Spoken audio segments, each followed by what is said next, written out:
Welcome back to MarkOneModels. In this episode, I'll be talking about a model I made back in 2010.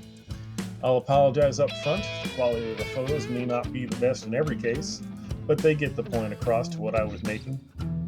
Back on topic, what I have today is a build of a GMC Safari all-wheel drive van that I had with the employer I worked with back at that time. Our source is a Fujimi GMC Safari kit, but that did not come with the correct wheels, so I also needed to get Fujimi's Chevy Astro van kit, since it had the ones my van had. The van is painted in white with tan interior.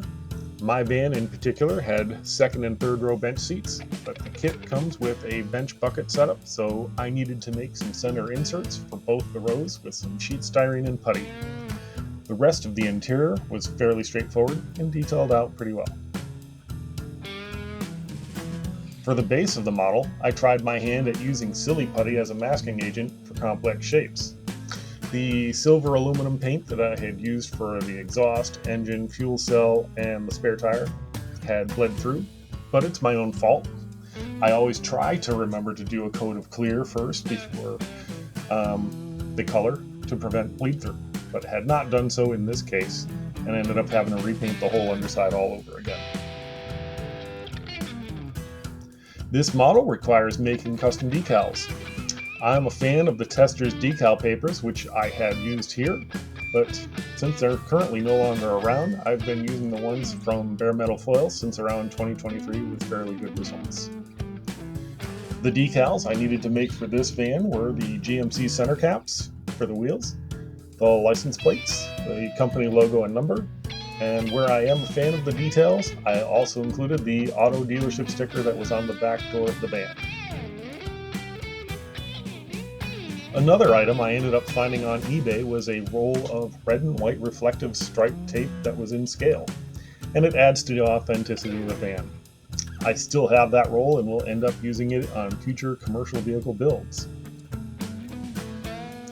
All the windows needed to be glued in individually, and for this I am glad I had the second kit.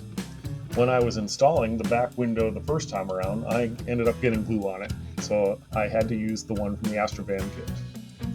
The rest of the assembly went without incident, and per my norm when done, the kit was placed in a display case. When people came to my desk at work, they were pretty amazed with what they were looking at. They're like, "Where did you get that thing?" And I was more than happy to tell them that I had made it myself. While I'm no longer with that company, I still have this model on my shelf at home.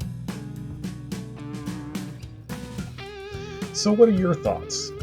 I know the pictures weren't the best, but me 15 years ago wasn't as good at having a steady photographer's hand as I am now. It wasn't the technology, it was absolutely me.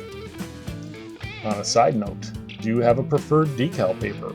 Or is there a way that you like to mask your parts that you find to be foolproof? I'm always up for new tips and tricks, so feel free to leave a comment. And if you've enjoyed this video, go ahead and give a like and subscribe, or share with your friends. And thank you for watching MarkOneModels.